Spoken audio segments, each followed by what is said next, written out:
Chapter 81. Jeremy thought the reception at the Mellons house was boring, with a capital B. Cynthia had center stage from the second she climbed out of her Subaru Outback. She cried so much, her tears washed her makeup away. Jeremy saw huge black bags under her eyes. She looked like she hadn't slept for days, despite her repeated sedations. He didn't blame her, or intend to take away from her grief. He just wasn't feeling sympathetic. Jeremy couldn't forgive Dan for starting the rumor about Chris. His brother had no defense now that he was gone. There were 3,000 kids in the high school. Next year would be a trial. It was the legacy Dan left them. Jeremy hoped they could handle it. The parents gathered in the living room for quiet reflection. The hot subject among the kids was Chris's sleepover. The parents gathered in the living room for quiet reflection. The hot subject among the kids was Chris's sleepover. Matt was pleased his mother was in a bind. The other parents gave their quick approval. Linda opened her mouth to say no, but caught sight of Susan Sturgis's suspicious eye. She immediately changed her stride. She left the decision up to Virginia. Bad move, Jeremy thought. When it comes to having friends stay the night, Mom rarely says no. We still have to ask, but she's usually fine with it, unless we have some kind of family thing going on. Craig heard his thoughts and agreed. There wasn't a lot to discuss. Virginia requested the boys go home early in the morning to get ready for the ball game. I'm taking Chris to the mall tomorrow, she said, much to Chris's surprise. I don't have time for you guys to hog the shower all morning. Is that agreed? Sure, Mom, Chris replied. I just wish you gave me some notice about shopping. Can I bring somebody? That's fine, Virginia nodded. You're not going to the game? Susan asked, disappointed her cheering section would be broken up. Cynthia wouldn't be much help, if she won at all. Virginia wasn't sure which mother made more noise at the games, her, Susan, or Cynthia. The three of them always sat together, along with Linda, in the center of the bleachers. Sometimes they got so loud, Randy would come over with a warning from the umpire to keep the noise down. Virginia grinned.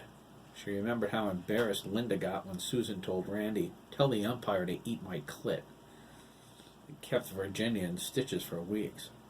Garth McKee was a regular at his grandson's games, too. He rolled his eyes but said nothing. Modern women were way out of his league. Thomas is taking Jeremy to the game, Virginia replied, winking at Susan. Thomas blushed as they murmured, "Oh," at the same time. It made him feel like crap. Everyone seemed to know how little time he spent with his youngest son. Kevin leaned over.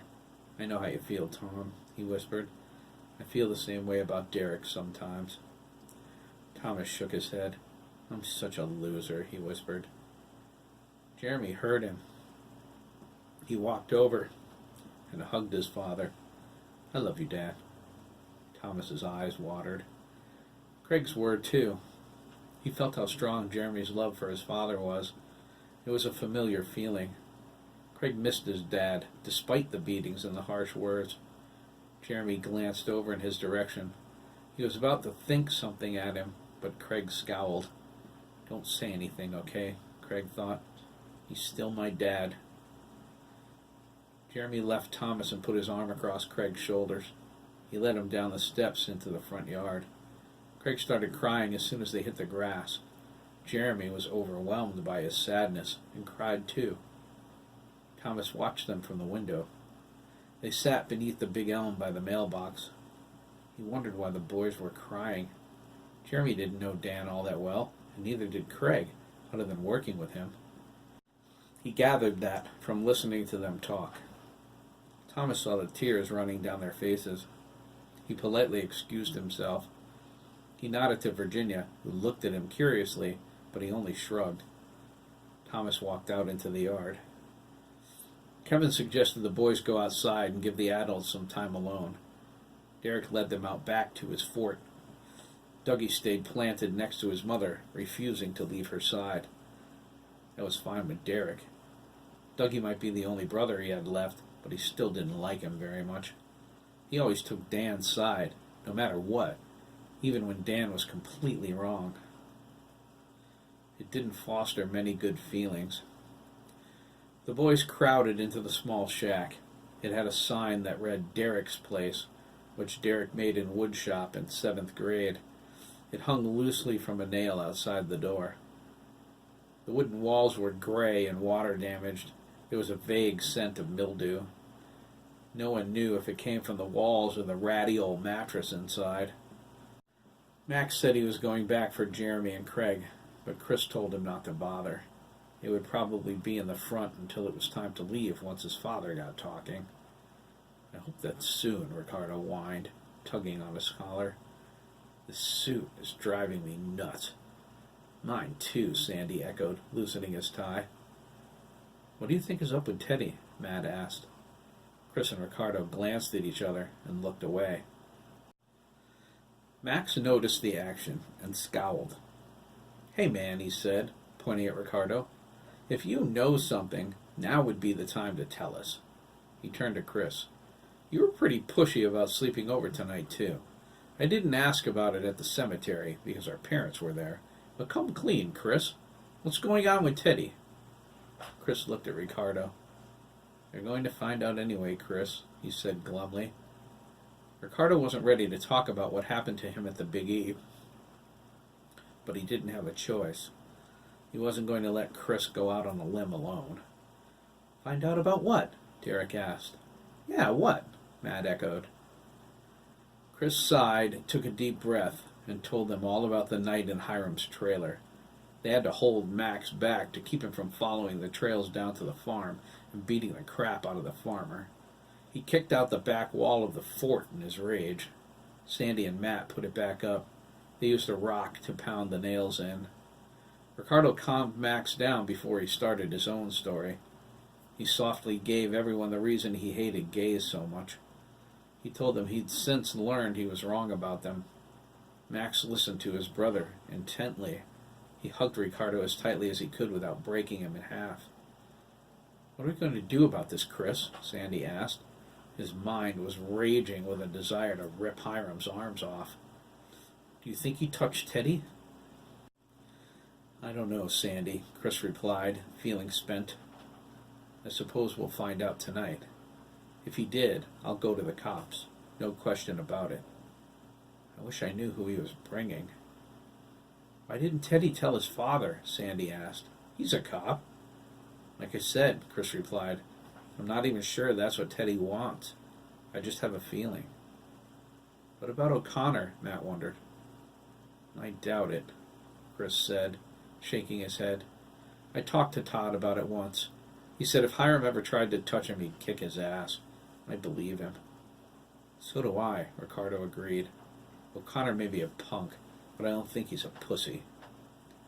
If anybody but you said that, Chris whispered, I'd take that as a major insult. Ricardo scowled. I didn't mean it that way, dude. I'm sorry. I still say we should mess him up for what he did to Chris, Max growled. The group murmured agreement. Let's wait for Teddy, Chris replied. I wish I knew already. Wondering about it is driving me crazy. In the front yard, Thomas sat between Jeremy and Craig, with his arms around them both. Craig was upset because of the restraining order against his father. Thomas understood that. Nancy made it clear he loved Jack despite the abuse. He assured Craig the order was to try and force his father to go into treatment, not take him away forever. Craig calmed down after that, and so did Jeremy. Thomas didn't know why he was crying. When he asked, Jeremy and Craig looked at each other for several seconds, like they were having a silent conversation. I can feel whatever Craig feels, Jeremy said, and cringed. Thomas nodded. That happens a lot with friends, kiddo. You guys are getting pretty close, huh? He doesn't get it, Craig said. Jeremy frowned. I don't get what? Thomas asked. He looked back and forth between the boys with a confused look on his face. Show him, Craig said. Jeremy stood up. He held his hand out to his father. Thomas took it and rose. He followed Jeremy across the yard to the driveway. Jeremy told him to get in the Porsche and close the door. Thomas watched him walk around the car and get in on the other side. Thomas got in and started it. He turned on the air conditioner full blast. "What's this about, Remy?" Thomas asked, crossing his arms. Jeremy stared at the floor.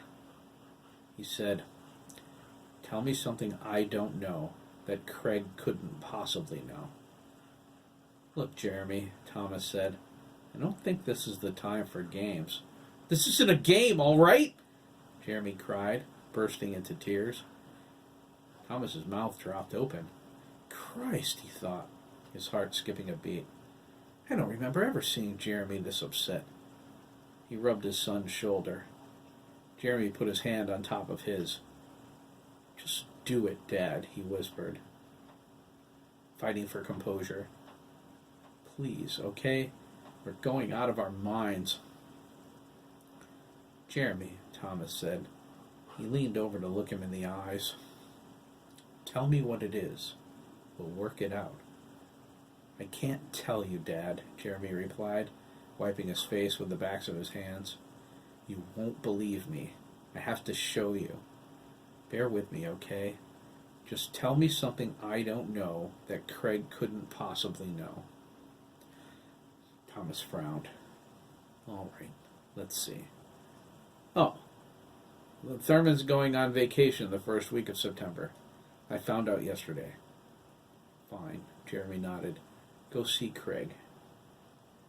Thomas climbed out of the car and asked if Jeremy was coming. Jeremy shook his head. He stared forward, his face etched in worry. Thomas left the Porsche running. He saw Virginia in the window. She looked down at him questioningly. Thomas scratched his head and crossed the lawn. Virginia sat down confused. Craig patiently waited for Thomas. He opened his mouth to ask Craig what was going on, but Craig shushed him. "Thurman's going on vacation the first week in September," he said, his hazel eyes fearful. "You found out yesterday." Thomas stared at him in disbelief. He looked back toward the Porsche. Jeremy was still inside. He turned to Craig. Craig held up a finger, motioning for him to wait. "Watch this," he said. He whispered, "Jeremy, open the car door and get out." Thomas watched in amazement as Jeremy got out of the car. "Wave to us," Craig whispered, covering his mouth. Jeremy waved. "That's amazing," Thomas laughed, clapping his hands. "How did you do that? Is it a magic trick?" "He still doesn't get it, Jeremy," Craig whined, standing up. Thomas frowned, remembering Jeremy's explosion from a minute ago. "What do you mean he doesn't get it?" Jeremy called, jogging over. "Geez, Dad, do we have to spell it out for you? Magic trick? Who put your brain in backward?" He threw his arms up to the sky. "Buy a vowel!" "Good Lord," Thomas said, reaching for the tree. "Are you trying to say you guys can read each other's thoughts?" "Bingo," they replied. Thomas sat down. They told him about the night at the campsite when they had the same dream. They gave him a moment to absorb it all and told him the rest. Thomas stared at the boys. Jeremy was right. If they tried to tell him, he never would have believed it. Mind reading, he thought? Empathy? What is this, a lost episode of The Outer Limits? Thomas gathered his wits. He saw Jeremy and Craig were genuinely upset. He was too. "There has to be a logical explanation," he said, shaking his head. "I don't believe in goblins and witches, guys." Craig stiffened. So did Jeremy. Images flowed between them like a macabre film strip. Miss Adler. The scene on her porch with Craig and her groceries. Jeremy saw it clearly, as if they were his memories, not his friends. Craig climbed the stairs. Miss Adler grabbed his arm. Her eyes were a bright shade of blue. Then the pleading, "Help me warn them. Help me warn." And the terror he felt as her eyes. Jesus, Thomas cried. He shook them roughly by their arms. Snap out of it! Thomas felt a flash of fear as both boys collapsed onto the grass on their knees. He knelt with them. He watched in horror as they alternated words from the same sentence. Her, Jeremy said. Eyes, Craig said. Changed. Color. Holy crap, Dad, Jeremy cried, his terrified face turning toward his father. I saw it! Her eyes changed color!